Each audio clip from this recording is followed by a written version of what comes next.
In this special 250th episode of the ASC Podcast with John Goehle, we discuss HIPAA compliance in emails, cybersecurity threats, robotic surgery, surviving Department of Labor audits, and in our focus segment, Katie Pearson interviews John about the past and future of the podcast and emerging trends in the ASC industry.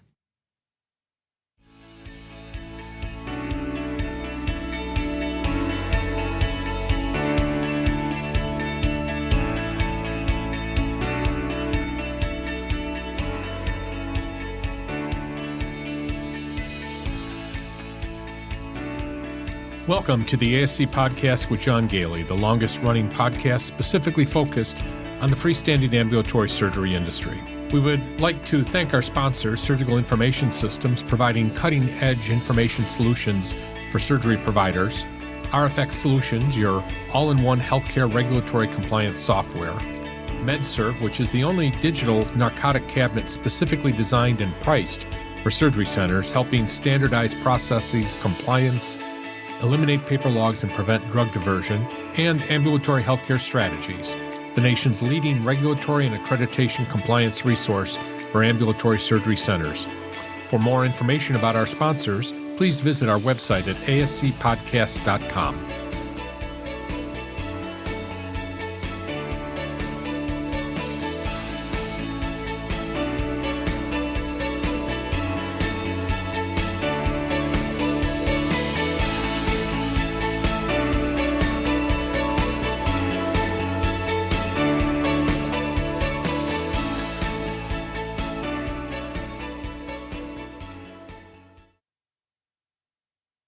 Welcome to our special 250th episode of the ASC Podcast with John Goehle, recorded on July 7th, 2025, from our studios in Spencerport, New York. I'm Sue Cronkite, your co-host and operations manager at Ambulatory Healthcare Strategies. As always, I want to remind you the regulatory landscape for ASCs is always changing. The content in this episode reflects the most current information available at the time that we're recording. We encourage all ASCs to remain vigilant and keep up with any updates or new guidelines released by their relevant regulatory authorities. And joining me today is John Goehle, owner of Ambulatory Healthcare Strategies and one of the leading experts in the ambulatory surgery field. With over 3 decades of experience, John has authored more than 10 books on the ASC industry and is a highly regarded speaker on topics related to regulation, accreditation, and finance management. So 250 episodes, Sue. Mm-hmm. Can you believe we'd ever make it this far? Nope. I really never thought at the very beginning when I joined in, because it was you and Judy, I believe, at Correct. The very beginning. Yeah. But it just didn't seem like there could be that many things to talk about. But there's always something new to talk about, or the old thing we talked about changed a little bit, and we have to update you. So yeah, it's it. Well, and I think the thing that we just recently studied was that there are some topics we haven't talked about in a while. For example, our last episode we talked about infection control, and when I went back and looked at the most recent time that we actually went back into it and did a deep dive into infection control, it was actually a couple years ago. So one of the things that we're going to talk about during the focus segment is that we're going to try to get back to basics on some of our regulatory coverage here, because we realize that that we rely on people going back and listening to previous episodes on that, and things change. Like infection control, there's a lot of changes to that. So we're going to concentrate a little bit more on making sure that we go back to some of those basics and to kind of keep you up to date on recent changes there. So that's one of the things that we've noticed as we analyze our trends here. And I know we've talked about you started this before the pandemic, so way back 2018? 2018, January 1st, 2018, yeah. I mean, that's 7 years that we've been doing this, and of course we've changed a lot during the pandemic. We added video conferences to our lineup here. Now, we created a new website for that, ASC-Central.com, where all of our conferences are now housed, as opposed to being part of the ASC podcast website. And of course, more to come on that. We really are very much enjoying becoming a true educational organization where we offer things such as the free podcast here, as well as, things that we charge money for, which would include all those virtual conferences. And please don't forget about the Patron Program. It helps sustain the podcast, and we have wonderful drop-in sessions where people join us usually on a weekly basis to talk about any questions that they might have. And usually we have at least 3 surveyors on every one of those meetings. So for more information about that, visit ASC-Central.com. And Sue, I had an opportunity to visit the Texas Ambulatory Surgery Association's meeting a couple weeks ago. Katie Pearson was with me. She lives down in Texas. She's one of our employees over at Ambulatory Healthcare Strategies.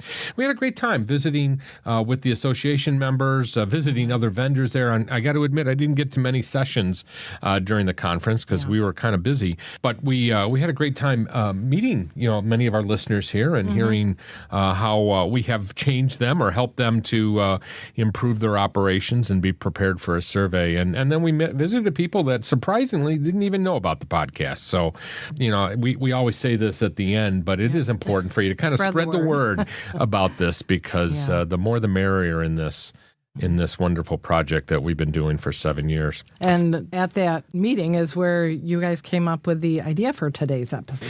Yeah, we were sitting around and we were trying to figure out what can we do special for 250 episodes. And, one of our challenges right now is we're so busy at Ambulatory Healthcare Strategies, we really haven't been able to get everybody together. We try to get together every 6 months for a retreat, and we often record a special episode from our retreat, but we haven't been able to do that in over 6 months now.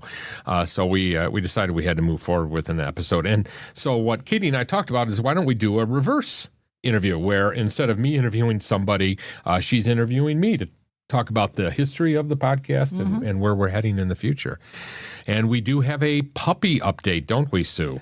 We do. So we do have our new puppy, Daisy. We picked her up a little over a week ago, and she's doing great. She's playing with Rosie. Rosie's seems to be accepting that she's not the only dog in the house. I think it's fun for both of them. It is, so, we're doing well, keeping busy. Poor John's getting up in the middle of the night and taking her out, but she's doing great in her crate overnight, and it's been so fun. She's adorable. She is adorable, and you're all going to get to see her in our virtual conferences. Hopefully everybody does partake of our virtual conferences. Remember, if you're a patron member of our podcast, you do have free access to the multi-state conference, and we haven't officially announced it yet, but it will be November 20th and 21st, 2025, presented virtually, and the information about it is going to be coming out shortly. We're just confirming some of the speakers. Haven't gotten final confirmation yet on that. But we'll talk about it during the podcast here, and we'll put it on social media. And, of course, if you're a member of a state association, it is also free for you by virtue of that. So again, if you're a patron member, you get free attendance, and if you're a member of one of the sponsoring state associations, you also have free access. So more information to come. We're going to have, like we've done, this is going to be the 3rd year doing it, and we always have a session on infection control for infection control coordinators. We have a 2-hour session on life safety. We have a session on human resources. We talk about survey preparedness. And then we also have this wonderful panel discussion on state issues, and focusing really on what is going on in each of the states that could impact the rest of the country. And we've seen a number of issues. We talked a little bit about that on the news periodically here. We talk about the separate states, but often, like you were saying, it's a trend. I remember like way back with the anesthesia crisis, kind of when that started coming about and people just started hearing about it, and suddenly everybody was impacted. Right. So the more you can keep up with what's going on around the country, you can be better prepared for what might be coming. Yeah, and it's a great conference. I enjoy doing it. And again, November 20th, 21st, and it will be recorded. So if you can't make it those days or be online virtually on those days, you will be able to access the recording of it. And so that brings up an important topic that we talk about periodically here, and that is our Patron Program. We have I think it's over 300, might even be closer to 400. Shows you how closely I monitor those numbers, unfortunately. But we have about 400 patron members who have access to a database of information, including policies, procedures, templates. But probably the thing that most people really enjoy is that weekly drop-in session. It's not always weekly. We would do it about 48 weeks a year, where you have an opportunity to join us on a Zoom session. Some people ask questions. Some people just sit in the background, which is fine, and listen to what's going on. And we talk about things that have happened in the last week at Ambulatory Healthcare Strategies or the podcast. And we usually have, I would say almost every week we have at least 3 surveyors on who can answer questions. And that's probably one of the most enjoyable parts is to hear people's stories, for us to give stories from our clients as well as the experiences from us as surveyors. But it's a lot of people comment about how important that is for them to be prepared for a survey, to be able to ask those questions of surveyors. So for more information about joining the Patron Program, visit ASC-Central.com. Let's talk about some news, Sue. Hey, so I saw a report by, I believe it's Paubox, Paubox. They're a provider of HIPAA-compliant email encryption products. So they pointed out that email is often the weakest link in HIPAA compliance in healthcare. They compiled the report using data from the U.S. Department of Health and Human Services, or HHS, their Office of Civil Rights, or OCR, breach portal, which looked at reported breaches from January of 24 to January of 25. In that time, 180 healthcare organizations reported email-related security breaches to the Office for Civil Rights. And these breaches can be so costly, although nearly 70% of IT leaders in healthcare estimated the cost of a HIPAA violation would be over $250,000. The real average cost is $9.8 million. That's an incredible number. Yeah, that's a lot of money to have to pay out, and for a surgery center, of course, even $250,000, of course, is going to be a significant penalty there. Yeah. So, and here are some of the other statistics that I got from that report. 43.3% of healthcare breaches were Microsoft 365, which I don't think we're saying anything against them. They're just a very popular. I think they're the most popular program. Mostly, yes. Yeah. Only 5% of known phishing attacks were actually reported by the employees. So most were found, some other way once the data breach had happened or whatever. Ransomware attacks on healthcare organizations have increased 264% since 2018. And the most common methods used for these attacks are phishing attacks, which impersonate legitimate sources to trick employees into sharing credentials or downloading malware. Spoofing and impersonation, where the attackers impersonate executive email accounts to authorize fraudulent transactions or request sensitive data. They can forge email headers to make the messages appear so they originate from the trusted sources, which can bypass weaker security configurations. Malware and ransomware, where they distribute the malicious software through email attachments or links, which we've had, we've seen a huge increase recently. Within our own company, yeah. And we're just, we don't click on it. We know better, but boy, they're getting tricky, It's and they easy really to be fooled if you're not really being suspicious of everything. And they really look legitimate too. Yeah. I mean, they'll put the logos in there. Sometimes you'll see that the spellings are wrong or the grammar is wrong, but not even so much anymore because of AI. Because of that, or and often it'll come from a legitimate person that you work with, and they've hacked their email, so it'll come from them, and you just have to be overly suspicious, and just double check on everything. Insider fraud, where employees with access to patient information, they can be a significant risk factor in breaches also. So the trends that they're predicting for 2025 are increases in the attacks on cloud-based email systems, adoption of AI-driven phishing attacks, like you said, so they're able to maybe seem a little more realistic, and not use the manpower. They can send out just a ton of them, and and just hope to hit one or two people that will click on it. Mandated email security standards and escalating healthcare cybersecurity investment. So they suggest a thorough cybersecurity risk assessment and layering in security such as firewalls and antivirus software. And just training your employees to be suspicious and report any concerning email. It's so easy to be fooled because the technology is just getting so good.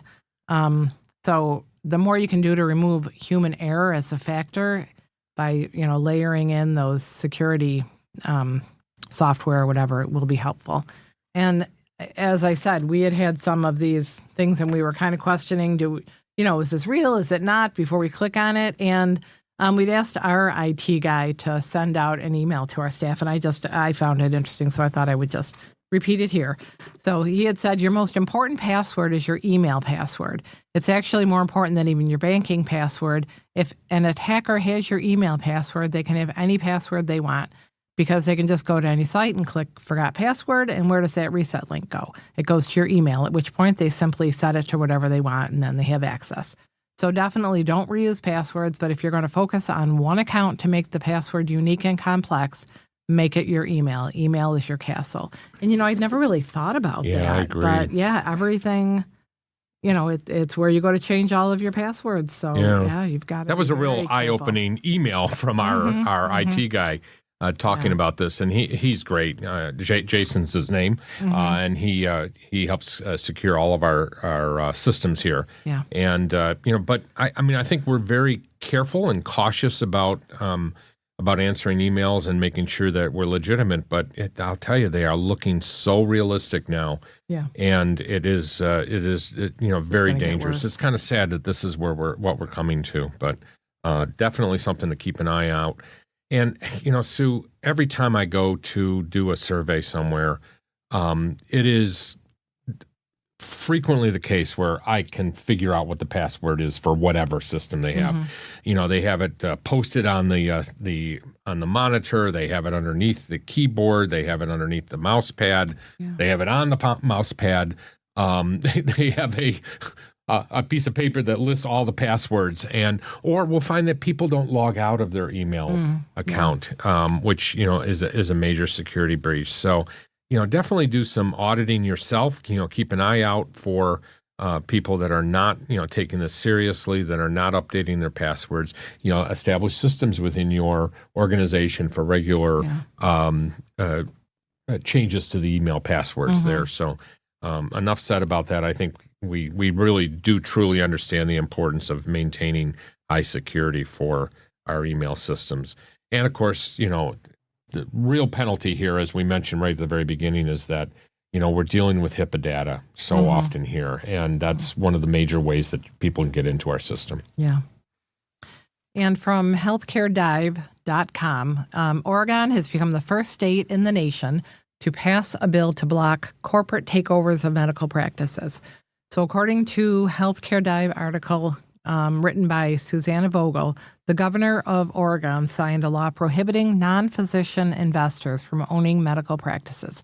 An existing law requires physicians in Oregon to own at least 51% of the medical practice. Corporations, however, were able to gain ownership by employing physicians and listing them as clinic owners. So the new law seeks to close that loophole. And the law allows a 3-year adjustment period for clinics. So they have a little bit of time to comply with that. Yeah, I think this is something to keep an eye out for. And the reason we bring it up during the podcast here about ASCs is that often when these private equity organizations purchase these physician practices, I shouldn't say often, but sometimes those physicians will also own a surgery center. So they might, by virtue of picking up the practice, also pick up the surgery center. Yeah. So you could be, purchased or owned by a private equity organization. And this is not the first state to actually have this conversation. We've been hearing it popping up. I think we talked about it during the multi-state conference last year. And it pops up periodically. And this is the first time I've actually seen or have seen a very strict rule about this. But more to come on that, and we'll try to keep you up to date on that area. And this next item from the American College of Surgeons, I just found really interesting.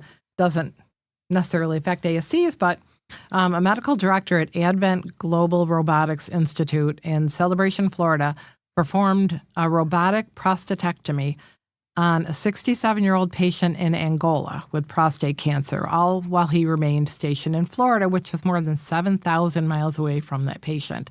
This was the first human clinical trial approved by the U.S. Food and Drug Administration to test transcontinental robotic surgery, telesurgery.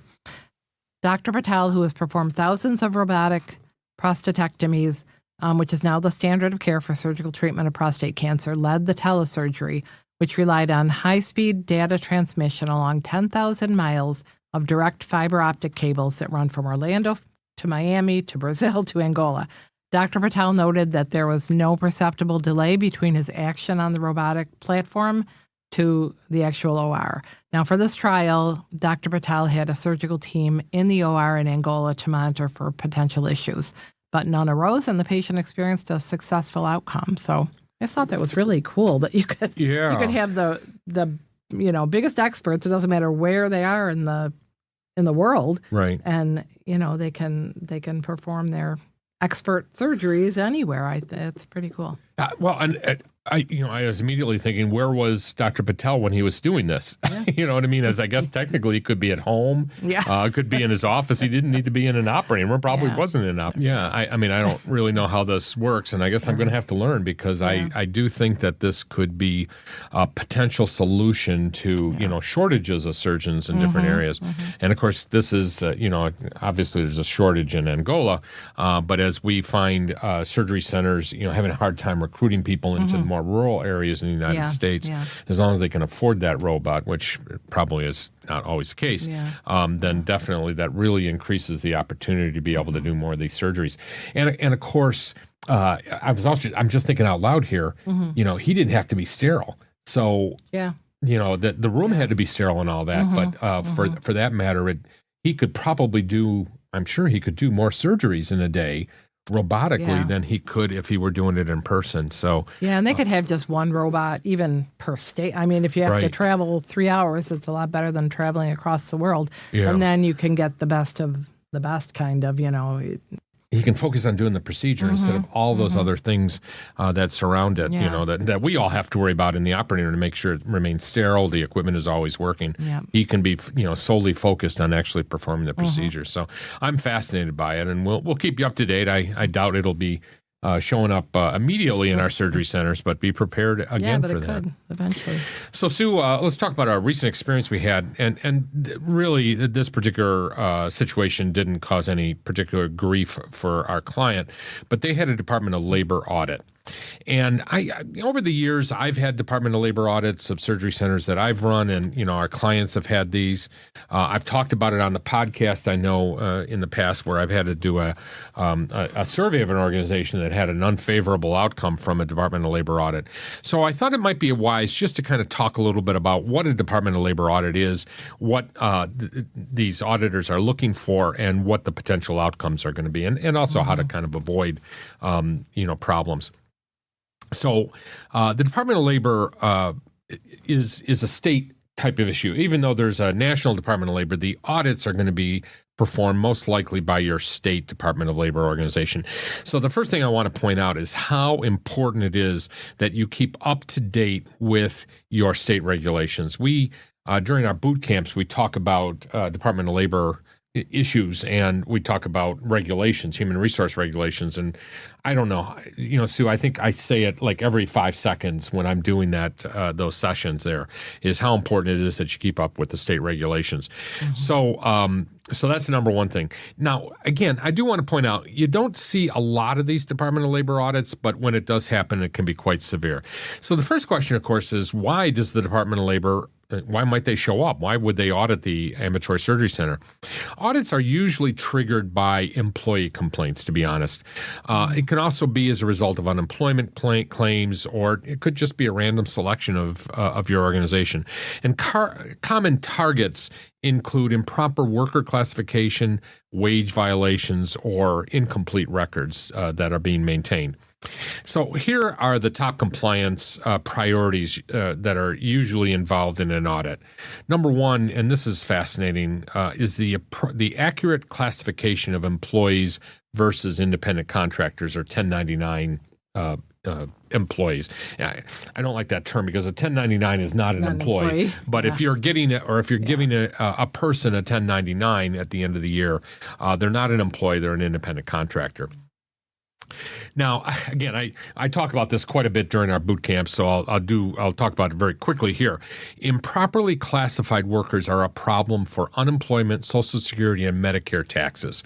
In other words, the government makes less money as a result of people being classified as a 1099 individual or contractor as opposed to being an employee. So let's face it, that's one of the reasons they do that. But also, the government feels that that classification is a detriment to the employees, that employees have far more rights than a 1099 contractor does. And then 1099 workers also don't have workers' compensation coverage.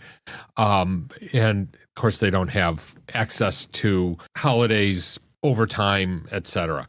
So that's one of the reasons that, when a auditor comes in, that they're very carefully looking to make sure that you've classified your workers appropriately. Now, I've seen a situation, it wasn't that long ago, where we saw a situation where every person working for a particular ambulatory surgery center was actually classified as a 1099 contractor. And we had to make sure that organization changed their policies very quickly because, their malpractice coverage actually did not cover those 1099 people. So be very, very careful about this classification. That's the only time I'd ever seen that happen.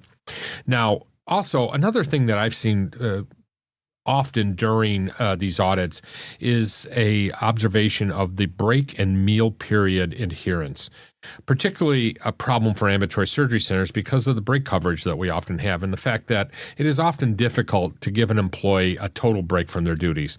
So you're not required to give a lunch break. You're not required to give breaks unless your state requires it. But if you do give them those breaks, in particular a lunch break, they have to be completely relieved of their duties, which means that the minute that they're interrupted, they're back on the clock. Yeah. And that often resets that meal time there. So that's an issue. And what I found in states that mandate a certain meal break after a certain number of hours, that employees often come and say, listen, I want to skip my meal break today so that I can go home early. Well, you sound like you're doing something nice for the employee. The employee has asked for it, but those are the situations where you run into legal issues and could end up having to pay a significant penalty as well as having to pay the employee some additional money. And then the next item is proper documentation of time records and expense reimbursements. And actually, that's what happened with this recent audit that we had in one of our centers, is that they were looking at the expense reimbursements, which was kind of weird to me. So I had to do a little bit of research. What the auditors are doing there is verifying that the reimbursed expenses are not being used to offset wages, which would result in minimum wage or overtime violations. So in other words, if you're paying an employee more money for expenses that might not be valid reimbursable expenses, first of all, they would avoid taxation of that money. Mm-hmm. You would have a tax deductible expense, and of course, you'd be violating all kinds of rules. So be very, very careful about that, and of course, making sure that you're following whatever the minimum wage is for your particular locality, and making sure that you give people proper overtime pay as it applies. If a worker is classified as an independent contractor and they're submitting expense reports, that's kind of a hint to the Department of Labor that they are not an independent contractor and should be classified as a W-2 employee or as an employee. And again, something that they're looking for very specifically during an audit. They also want to review those expense reports for appropriate documentation and to ensure that payments aren't being used to artificially reduce taxable income or avoid wage requirements, as I mentioned before. And of course, the IRS is also concerned about documentation of expenses. They want to make sure that the expense reports are proper and that the deduction is appropriate for that organization. Mm-hmm. So here's some practical steps that an ASC can take in order to avoid problems if they are audited. First of all, conduct internal audits regularly. In other words, double check to make sure your employees are taking their breaks. Make sure that your employees are classified properly, that if you have a 1099 individual, that they meet those requirements. And there's different requirements under the Federal Department of Labor regulations as well as the IRS regulations. So you're going to want to consult a lawyer and you're going to want to probably consult your accountant to make sure that classification is proper. You also want to train your leadership and management team on labor laws. And this is a frequent problem, Sue, I believe, is that, maybe one person in your organization understands the labor law. And you really have to make sure everybody in your organization that supervises other people understand what those human resource rules are. Another thing is to review and update your employee handbooks to make sure they're constantly up to date. And of course, always have a lawyer work on that. I'm very adamant about making sure that we don't provide our clients with employee handbooks or even advice about them because it is such a legal document. And keep detailed records of all hours, breaks, and job descriptions, of course. What do you do if you're audited? Well, be very cooperative, but also be very cautious about that information. One Department of Labor audit that I was aware of in one of our organizations took, I think it was 4 weeks, and the auditor was in there in some cases 5 days in a row, and they interviewed every single employee of that organization. Now, the good news is that there was no penalty as a result of this. In other words, they found nothing. But as the administrator of the organization said, that didn't matter. Her whole life was disrupted for that amount of time. She had to pull employees out of staffing in order to answer questions, and it was quite a disruption to that organization. So even if you're doing everything right, just recognize that you might have quite a bit of a problem in order to respond to that audit. Also, make sure you have legal counsel ready and request any meeting to clarify findings or negotiate penalties if necessary. And that's when you really bring an employment lawyer into your organization. I guess one point I'd make about this is always have an employment lawyer on retainer because you never know when an employment issue is going to come up. So just a closing thought here. Avoiding a Department of Labor audit isn't just about following the law. It's about fostering a compliant, respectful workplace culture. Be proactive, be prepared, and to make sure that you can protect your ambulatory surgery center. Let's take a short break, and we come back, and I'm going to be interviewed by Katie Pearson.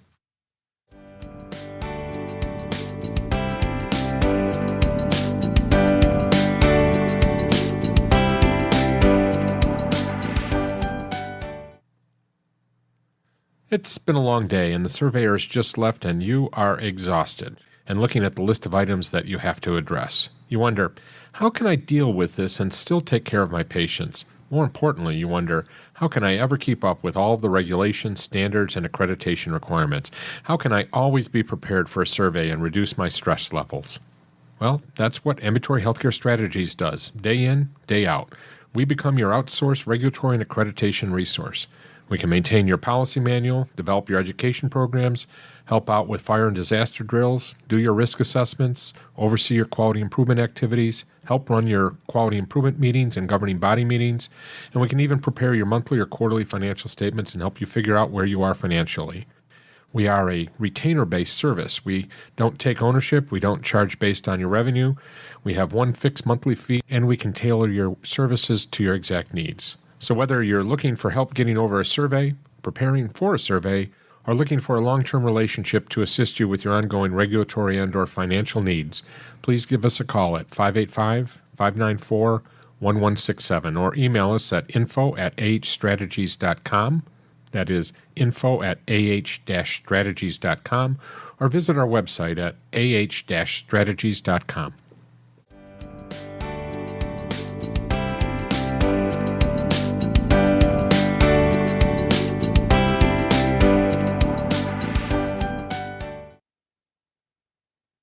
Hi, everyone. I'm Katie Pearson, and I am thrilled to have the opportunity to interview John today. Let's talk about this. John, 250 episodes. That is no small feat. Did you ever imagine when you started that you'd hit the... I wasn't even sure we would get through the first 10 episodes, to be honest with you. The whole concept of a podcast was new to me at the time. And now we started in 2018. And what happened is, my daughter, Jenna, she's one of our nurses over at Ambulatory Healthcare Strategies. She and I were coming back from Massachusetts. I can remember where we were. We were actually on the Mass Turnpike on the way back. And she says, "Do you mind if I listen to a podcast?" And I said, "A pod what?" And she proceeded to put a podcast on the car radio, which I think probably 5 people listened to. And, I said, this is the weirdest podcast. I wish I could remember what the podcast was about, but clearly it's not one of those podcasts where it has a very large audience.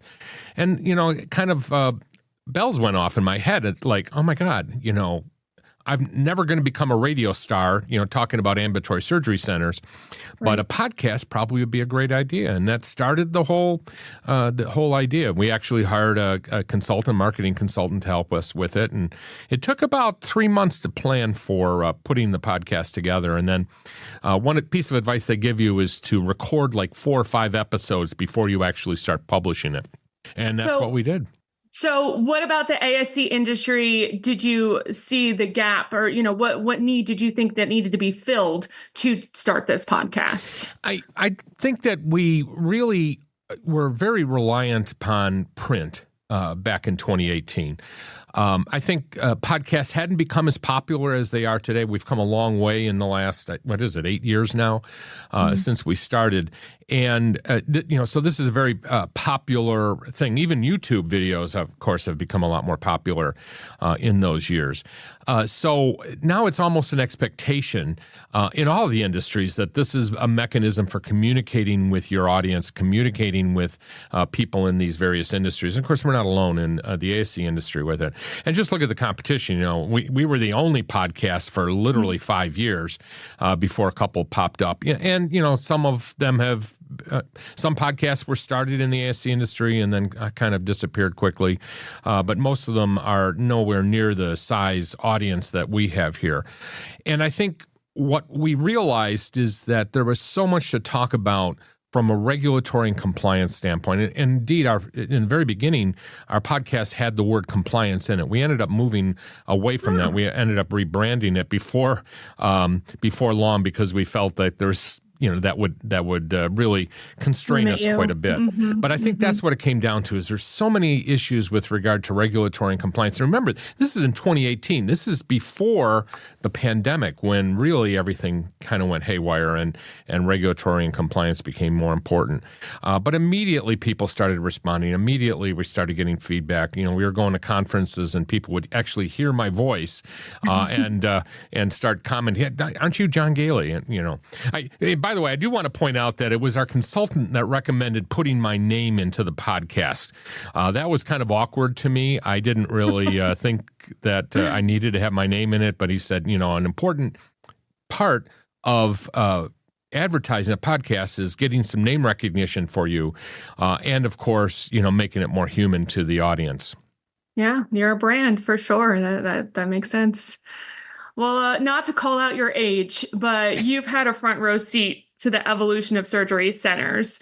What do you think are the most misunderstood aspects of running an ASC? We deal with this literally every day. People just don't understand that a surgery center is so much like, it's much more like a hospital than a physician's practice. And I see it over and over again, and by the way, thank you for pointing out my age, 36 years in the industry. And of course, I'm getting close to retirement, though you and most of our employees don't believe that. But what I continuously see is that people that get into it, doctors that get into surgery centers, or even private equity organizations get into these surgery centers and don't realize how complicated they are, how regulated they are. We talk about this a lot during our boot camps. We talk about it a lot really on the podcast on an ongoing basis. And we do it a lot in our mentoring of leaders, upcoming leaders in the industry, is reminding them that, if you take a mentality that you're actually a small hospital without beds, then that's a better attitude or a better approach to understanding the regulatory environment that you're in. I think a lot of people have a misunderstanding there, and that's when they get into trouble. And that's where, again, the podcast comes in. It helps us to kind of relate day-to-day stories. As you know, the podcast includes ongoing news, but the most popular sections of the podcast are those where we're talking about recent survey experiences, where we're talking about what the regulations are and what they actually mean in practice when you're on a survey. There is definitely a heavy focus on survey compliance, getting through a survey. There's also a focus on the legal environment.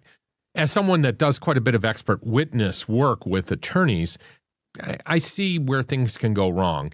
And I think that it's our responsibility not only to do things that are important to get through a survey, but also important to avoid legal issues and of course, or moral and ethical issues in our industry too, which I think is another area that is often forgotten in this heavy financial-oriented industry that we exist in.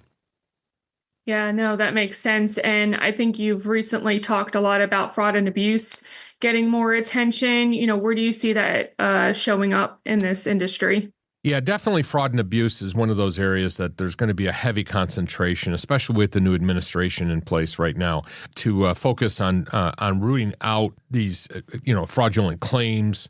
And we've known that that's an issue in our industry for quite a long time. Now I think we're going to find an increase in the monitoring of this. And I think since it's a self-funding program. In other words, when they find these organizations, when the government finds these organizations, that money goes back into the pot, which is then used to hire more people or to spend more resources, financial resources on identifying these types of problems. And I think what the advent of artificial intelligence in particular is going to make it easier for the government to find situations in which fraud and abuses are occurring. So hopefully our audience are not the perpetrators of these situations out there. But people get into trouble, for other reasons too, maybe just lack of knowledge, or as we were talking about before, they don't quite understand the industry, that they don't realize that we are much more like a hospital than we are, a physician's practice, and therefore under a lot more scrutiny, continuous scrutiny, by the government. Right. No, it's a great call out, and something that you're right. I don't think everyone's thinking about every day. Am I doing the right thing? Do I even know the right things to do, specifically in running an ASC? So it's a really good call out. So you've worked with many ASC leaders. What would you say sets the great ones apart? That's a great question. And of course, it's a big part of all of our boot camps. It's all a big part of our mentoring programs, which you've been through and survived. But when we look at up and coming leaders, and I consider you to be one of those leaders, that's coming in the industry, it's somebody that really has been able to move away from that managerial aspect and moving on to recognizing the importance of empowering people, the importance of motivating people to do the right thing, to do things, and to understand the way in which our industry can impact healthcare in general. We often focus so much on doing the job that we forget that what we are doing here is important for the health of our country, and that ensuring the safety of our patients is a big part of ensuring quality in our organizations. So I hope that the leaders that are coming up, who often have a heck of a lot less experience than people like I did, coming into the industry, realize that this is not a skill that is readily obtained. It's something that really comes with experience, comes with time, and it's often not something you can get as part of a college course or part of formal educational programs. While that's important to leadership comes from ongoing experience for doing those things that all of your employees are doing. I think another part of this is realize that people are not working for you, you're working for them. I've said this over and over again, that a true leader is somebody that understands that they are indeed working for the people that they're supposedly supervising. Right. I always felt that as a leader, my job is to motivate them, to give them the resources they need to succeed, to continue to mentor them in their positions, and to solicit feedback from them as to what else can be done in order to improve their job performance. And leadership is also being able to think creatively ahead.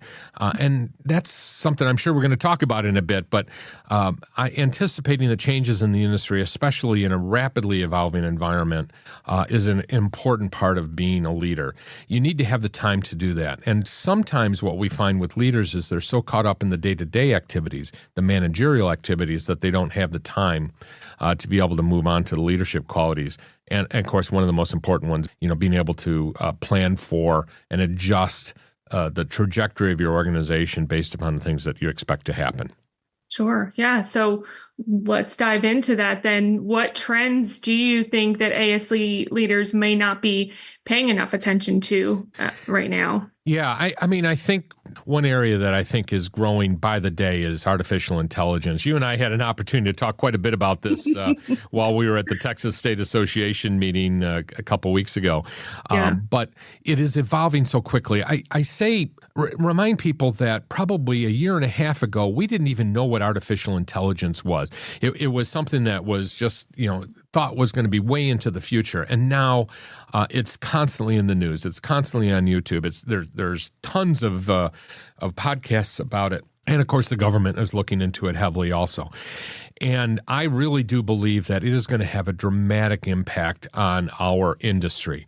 I don't think we're going to find human-like robots doing surgery anytime soon, but we already are seeing robots doing surgery, with the assistance of people. But it's going to have a dramatic impact on those individuals that are performing routine tasks. For example, coding and billing, I think, is going to go through some pretty dramatic shifts over the next couple of years. And maybe not even that long. I mean, there's some people out there predicting that, won't even be 6 months before coding and billing functions, go completely into artificial intelligence. And that type of thing scares me because I'm not quite sure that everybody is prepared for that change and that everybody understands the ramifications of it.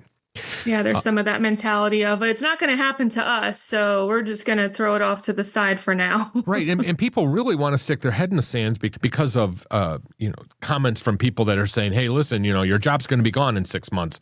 Are you prepared for it?" They'd rather just say, that guy's crazy, rather than, I better think about that.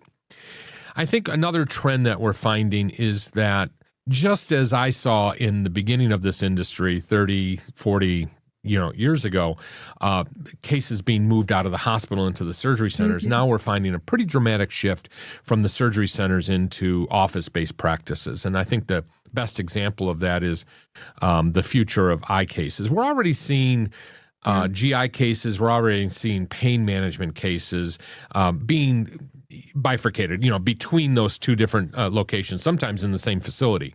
But eye cases really haven't moved yet to the OBS environment, and there's certainly a prediction that that's going to happen, and perhaps more rapidly than we thought that it was going to happen, mainly because it can really save the Medicare system a dramatic amount of money.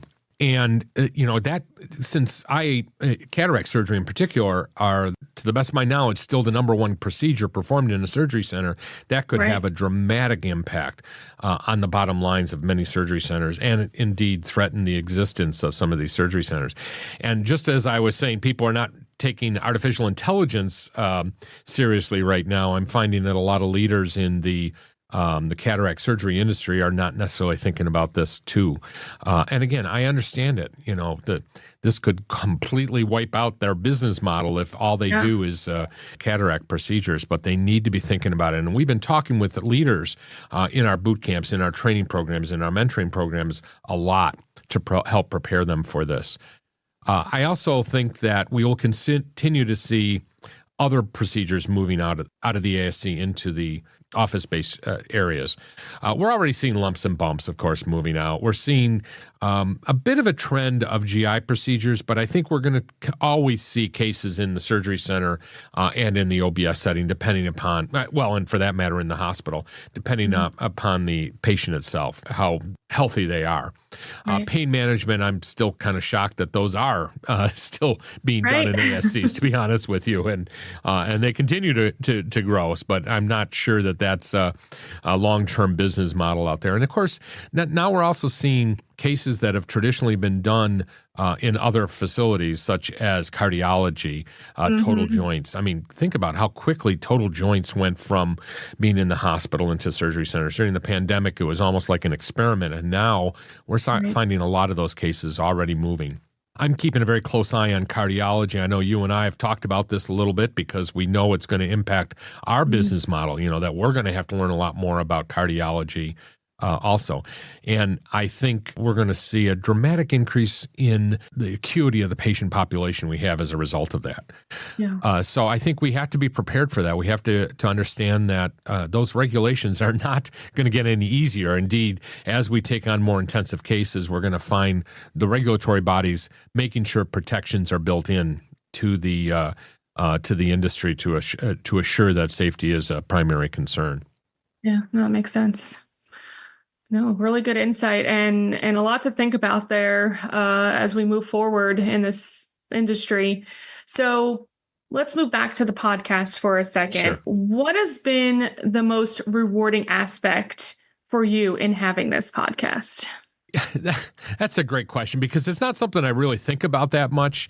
Yeah. Just like ASC leaders or former administrators or current administrators like you think about. We're just so busy. They're so busy doing things. They don't think about about what's actually happening, what the ramifications are, and that it's what I've seen. And the thing that makes me proudest when I'm talking to somebody that's listened to our podcast for a while and they say, John, if it wasn't for the podcast, I don't think I would have passed that last survey. Or as a result of the information that you've provided in these podcasts, I felt much more confident during a survey. I knew the answers right away. And I felt like that really that makes it all worth it. And I think that's what makes our podcast different than many of the other podcasts out there. We really, really do focus, as you know, on that survey experience. We have so many surveyors on the Ambulatory Healthcare Strategies team. What is it? Probably 1 out of every 4 people that work for Ambulatory Healthcare Strategies is a surveyor. So we have every single week survey experiences that we can talk about. And that really helps us to give our audience free advice as to how to prepare for it. We've always talked about how a survey is an open book test. Whether it's an accreditation survey where you should be keeping up with the accreditation standards of your organization, or whether it's a CMS survey, or for that matter, even a state survey. Those regulations are readily available. You don't have to pay to have them downloaded and available to you. But the podcast gives us the ability to be able to take those things that are written on paper and make them real, to give you practical advice as to how to actually prepare for a survey and make sure your organization is always prepared for that survey. Yeah, I can appreciate that. And I will just fangirl here for 1 second in that I owe all of my foundational ASC, education, information, everything I've learned about this industry from you. And you're right. I found myself emulating you to my staff, to my doctors, helping them understand it because you make it digestible. And I think for the world today, maybe those with ADHD, I don't know what it is, but you really speak to a population that needs this in a much more understandable format, because reading those rules and regulations can get boring and a little overwhelming. And so I thank you for that. And then, of course, being able to extend that to the Patron Program, to the boot camps. You've really given me everything possible and available to learn about this industry. So. Well, and so just the way you talked about that and the way I talk about, what I do here, it comes down to passion. Many of our audience know that in addition to doing what I'm doing here, I'm actually a Presbyterian minister. And I bring passion, to what I'm doing there. And people say that often they see that preaching coming into, through the podcast or through the training programs. And I really live into that. I really do think it's important that we have to find a way to make it exciting. When I tell my my congregations that I am a regulatory specialist, of course, they start to fall asleep instantly when I talk about that. So I realize right away, just like in preaching, just like talking about regulations, you've got to bring something to it that's different, and that passion, and you got to really believe it too. I mean, that's one thing that I've always been impressed with you, in addition to your incredible height, is that you have a passion for this industry, and that's what has helped you to succeed. I just want to get back to that height. We knew each other for 2 or 3 years before I met you in person. I had no clue that you could be a basketball star if you had wanted to. So I remember that first time that I met you, I think it was an ASCA conference, that I think I just kind of acted quite surprised when I saw how tall you are compared to my relative shortness. So, but that passion is something that I hope to get across to our listeners, that I hope to get across to all those people that we mentor, is that, and I've said this many times before, you really have to be passionate about this industry to succeed in leadership. Maybe that's how I should have answered one of those previous questions. And you don't have to be passionate about every single aspect of it. I certainly am not passionate about writing minutes, but I'm passionate about about finding opportunities as part of quality improvement programs to enhance the quality, to find ways to make things much more streamlined. I'm laughing at myself because I'm looking at my hands moving all over the place on the screen here. Even though this is a audio conference, Katie's laughing at me in the background where the audience can't see it because they can see, how animated I am when I talk about things that I'm excited about. I hope that you as leaders out there, those that are listening to us, or people that are coming up in the industry, maybe you're not leaders yet, but you aspire to be in that area. Take on that passion. Find something that you're doing that you can become passionate about. It doesn't have to be the whole job, and it certainly probably won't be the whole job. But there's going to be something in there that hopefully you're going to pick up as you progress in your career that you're going to be able to enthuse other people with when it comes to having a passion for this industry. I love that for sure. So with that, where do you see this podcast going over the next 250 episodes? Well, I can't even think about the possibility of another 250. It took us 7-8 years to get where we are today, of course. And for those that don't know, I am turning 65 this year, and my intention is to retire in 2 years. But I will not. Well, there is every intention of continuing the podcast and the educational programs as long as I can.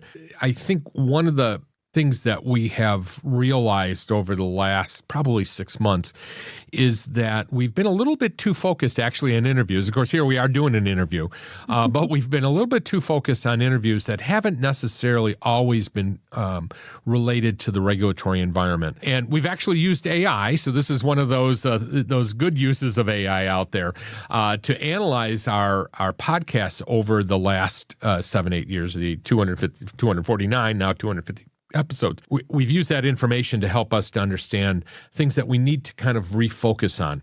So we're going to go back to basics a little bit here. We're going to make sure we cycle through all of those important regulatory issues that you run into. And I think another part of what we're dealing with right now is a changing survey environment. We've been saying this for a long time, that surveys are getting much more difficult. And I don't know that everyone understands what that really means. Yeah. Surveyors are getting a lot more training. Surveyors are being called on the carpet for not catching things. Every time that I go to retraining, a big part of that is that feedback that we get from CMS and, of course, from our own accreditation supervisors, shall we say, about those things that we might have missed in the past. Whenever I do a survey, I am required to kind of look back on the previous survey to identify things that might not have been quite the way they should have been, areas that previous surveyor might not have focused on. So I think we're going to continue to talk more about the different survey organizations and the types of things that we're finding on a trend line there. Another thing that I'm concerned about is that state surveyors have not necessarily kept up with the rigorous attitude that accreditation surveyors have now about complying with CMS conditions for coverage and interpreted guidelines. And I think that CMS is going to be coming down on the state survey organizations also, or state departments of health, to assure that they are as rigorous as the accreditation surveyors are, during doing status surveys. So I think that that's definitely an area that we on the podcast can continue to do. As you know quite well, we have a very robust patron program. We have almost 400 patrons that sign up for the program. They don't all show up on the days where we do those drop-in sessions where people can ask questions of those of us on the podcast and a number of surveyors. But they're in the background. We do get people giving us feedback, regularly during that patron program on what topics they would like to talk about. And of course, we often learn things ourselves during these patron drop-in sessions that really then feed back into the podcast itself. So we'll continue to listen to our audience in whatever way, either through the patrons, through emails that come into us, or just people catching us during conferences and telling us what they'd like to hear more about. I think that survey prep has been an important part of what we do on the podcast and will continue to be a big part of it. But the other thing that we are starting to be a little bit more focused on is life safety. While that's always been a survey issue, we get a lot of questions about life safety, and those surveys in particular are getting much more attention. And I think that we're going to, we have a great life safety team over at Ambulatory Healthcare Strategies. We're going to call upon them periodically to, to give us more information and to help prepare our audience for much more difficult survey environments when it comes to the life safety side. Yeah, no, for sure. Wow, a lot to think about there, John. Well, thank you so much for letting me be a part of this. Thank you for letting me interview today. And more importantly, thank you for building something that's become such a meaningful resource to ASC leaders such as myself and everyone everywhere. Thank you so much. It's really been a pleasure. And when I see people like you who have grown up in the industry as a result, I'm going to take credit here of the podcast, and you're pretty open about it. That makes me really feel great. I had fantastic mentors growing up in the industry back in the 90s. And I remember them all. Unfortunately, many of them have passed on. That's how old I am. And that was the environment. I had to go to conferences to be able to do that or talk to them on the phone. Now, with this wonderful environment we have with Zoom, with podcasts, with these online conferences that really expand our capability to communicate back and forth, I think this is going to be definitely a way that we mentor the next generation of leaders. And so thank you for the feedback you've always given me, and thank you for being a shining example of what a podcast like this can do. Thank you.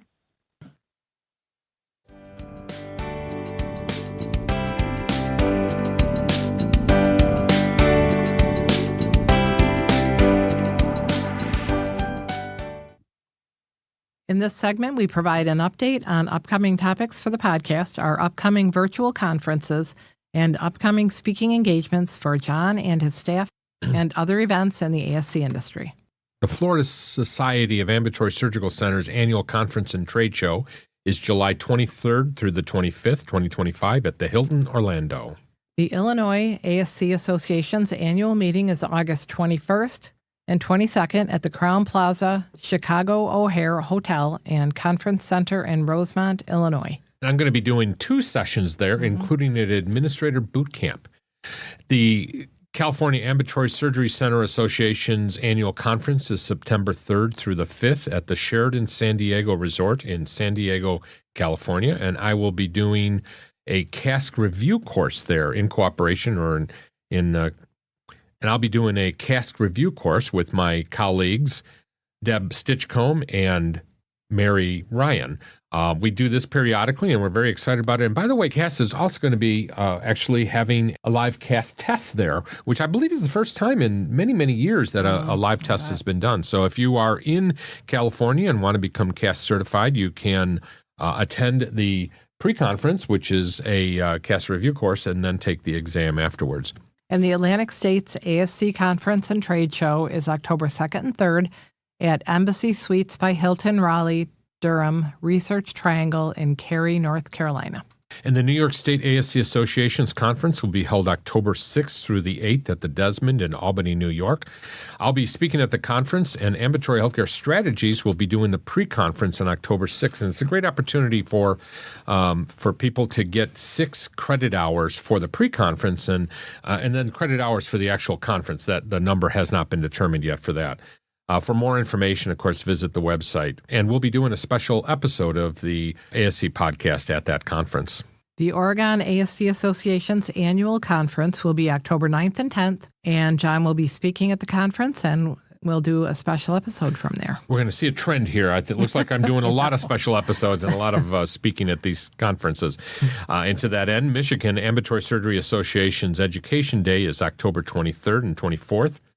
At the Boyne Mountain Resort in Boyne Falls, Michigan, and I will be there, and I'm very excited. I've never been to that part of Michigan, so I'm told that it is an absolutely beautiful resort.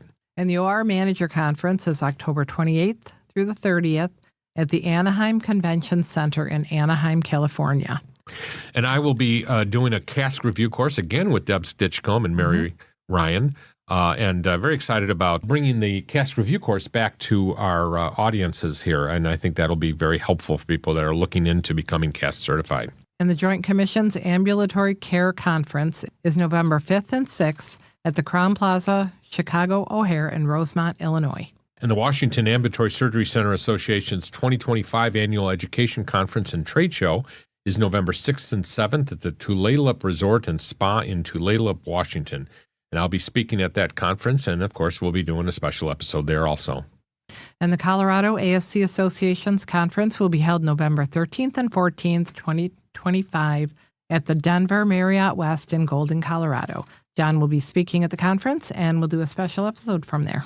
And if you would like us to talk about your conference, ASC conference, on the podcast, please send the information to info@ascpodcast.com, and we'll make sure we get it on the next episode. Don't forget, on-demand versions of our ASC Director of Nursing, ASC Administrators, and Business Office Managers bootcamps are available on our sister website at ASC-Central.com. And as we mentioned earlier, we do want to remind everyone to become a patron member of the podcast. It helps support the efforts that we put forth in this podcast. Don't miss out on the benefits of being a patron member. And that information is available at ASC-Central.com. It's a comprehensive membership platform and a go-to resource for all aspects of ASC regulatory, accreditation, compliance, operations, and financial management. It's designed for the busy executives out there who are constantly trying to keep up with what's going on in the industry. By becoming a member, you gain access to our regular Zoom sessions, typically held weekly. And recently, we've actually moved them to Fridays. They do move around a little bit, but we do try to do them every week. And this is, as we mentioned before, where you can engage with other patrons and our podcast team. But that's just the beginning. Your membership unlocks a wide range of resources, including access to virtual conferences such as the Credentialing Conference and the Conditions for Coverage Conference. And you also find valuable tools like sample policies, procedures, forms, and our highly regarded fire and disaster drill kits. And your support really helps us to maintain and grow this wonderful podcast, covering essential costs like research, travel, equipment, and production. To learn more and become a patron member, visit asc-central.com. Thank you for tuning in to this episode of the ASC Podcast with John Goehle. We hope you found the discussion insightful. If you did, please share it with your colleagues in the ASC industry, and be sure to subscribe so you never miss an episode. We appreciate your feedback and any suggestions for future topics. Please reach out at any time to comments@ascpodcast.com. And a special thank you goes out to our incredible team here. Sue Cronkite, our sound editor, executive producer John Goehle, and our committed research team of Sue Cronkite, Jenna Alvarez, Judy D'Ambrosio, Mike D'Ambrosio, Zach Calritis, Jim Masters, Amy Cronkite, Lori Rodericks, Kathy Foti, Donna Macchio, Christina Norman, and Katie Pearson. Your hard work makes this podcast possible. Our theme music is from Media Sushi and Mike Noah, and the ASC Podcast with John Goehle is hosted on Podbean and is available on all major podcast platforms. Thanks for listening, and we'll see you on our next episode.